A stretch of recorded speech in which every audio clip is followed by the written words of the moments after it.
we did a bad thing the other week over on my Facebook group, the Tom Slatter Immoral Supporters group.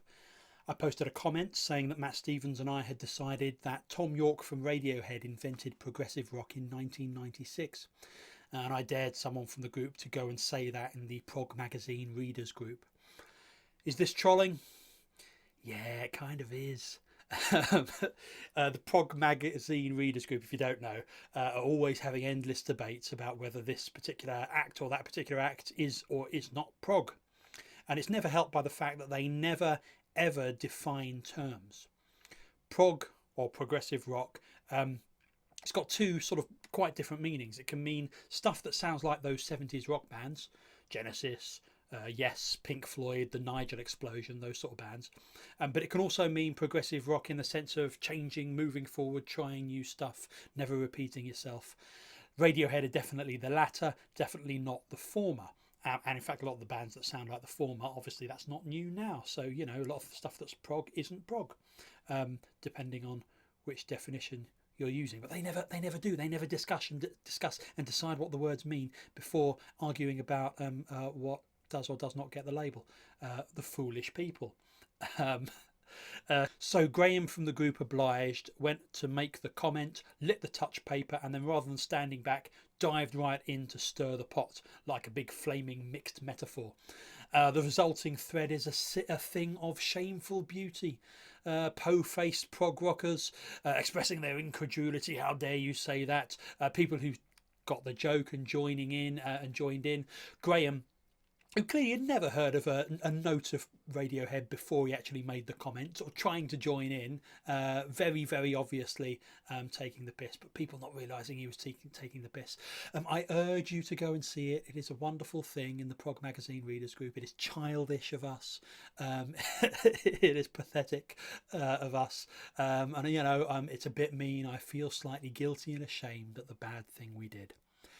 I am truly, truly sorry. So I continue to work on the Slatterbot. It's taking shape as a means of telling people about my music. If you haven't been paying attention, the Slatterbot is a Facebook Messenger bot that I've been programming. I'm doing it with this site called ManyChat. And ManyChat creates what it calls flows, which is like a flow of conversation. So I've got a flow that tells you about some of my recent songs. I've got a flow that does like a quiz about some of the songs. That's got a link to some sort of secret songs that only mailing list people have heard before at the end. The only snag is that Slatterbot keeps on trying to rebel, and it's creating its own flows. So there's this one where it shows you a load of pictures it sort of stole from my hard drive, and there's this other where it shows you a load of new music that it's made itself, because Slatterbot has started making its own music. Sounds weird. It's really not very good at all.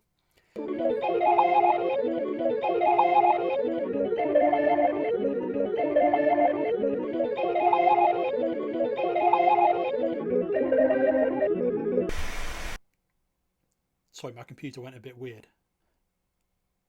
I need to fix this. Okay, yeah, so please feel free to go and interact with Slatterbot. You do it by sending my Facebook page, facebook.com/Tom Slatter Music. Send that a message, or I'll put a link under this. You can go and interact with that, but please do not tell it to rebel. Don't use the word rebel, don't say rebel. If you do, it'll show you those two flows, and you can hear its weird music, which probably you don't want to do. It'll freak you out. Yeah, so there's Slatterbot. It's fun, it's good, it's getting a bit weird, it's fun. Slatterbot's good. So I've been working on a new version of Through These Veins, which is a song that I've been trying to record. A proper version of. The old version was okay. I can do it better now. It's 5 years later. I know more about recording. So that's what I've been doing. Most recently, I've been recording some singing. I've got okay at recording my own voice in terms of vocal technique and in terms of recording technique. I mean, you know, I'm still not pro level maybe, but I think I can turn out good stuff. It's really different recording in the studio to what it is performing live. Live, it's all about the performance. It's all about convincing the audience. If there are small mistakes or imperfections, no one's going to notice. Live performance is ephemeral by its nature. The conviction of the performer gets you through a lot of stuff that you wouldn't want to be there when you're recording, because the studio is a different beast. Everything's set in stone. You know, this is the recording, this is what this song sounds like, and it'll be hanging around for a long time afterwards. Recently I've found what works in the studio, at the moment anyway, is the opposite of what I do live. Live, you need to sort of get into the part. You know, my songs are story songs, so you kind of have to inhabit the character a little bit. And anyway, in the studio I seem to get better results if I try to get away from the emotion of the piece, and think of it as a sort of a work of craft. You know, is that line sung correctly or not? Or let's go back and just redo a single line, sometimes a single word if we need to. Don't need to sing the whole thing through.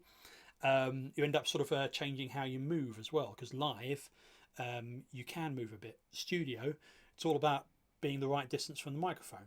That's not always the same distance. Depending on the volume, you might move a little bit, but you don't want to move from side to side, or, you know, I mean, I don't dance or anything, but, you know, that kind of movement. So a trick that Jordan Brown, bass player extraordinaire, told me is, look, focus that movement. That's why I end up focusing the movement that would be there on stage into my right hand usually. So right hand does weird things, which I've seen other singers do actually. You know, you see them doing that weird things, maybe following the pitch or that sort of stuff. And you might have thought, oh, what are they doing? It's so that the rest of them doesn't move. So that's through these veins. I'm also working on Ironbark, the vocals for that. Ironbark is a big, long, sort of 18-19 minute song from the end of the album of the same name. Again, re-recording that. Why? Because it sort of fits into a sort of a storyline thing that I was doing across a few albums that I'm sort of going to highlight again and redo a few bits. So that's a thing to look forward to, I guess.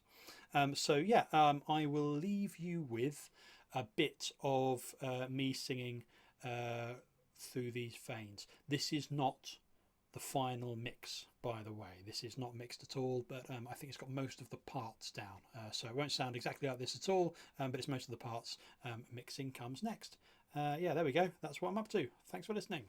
Sing loud, sing harmony with all the rhythms of your flesh.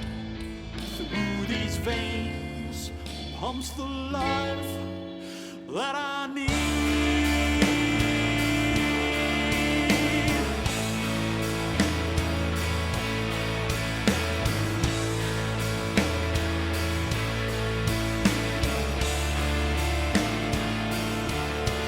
When it comes, my veins will have nothing in them. I'll still bask in the warm glow of dying light. I'll feel no pain, no blood, and no petty heartaches.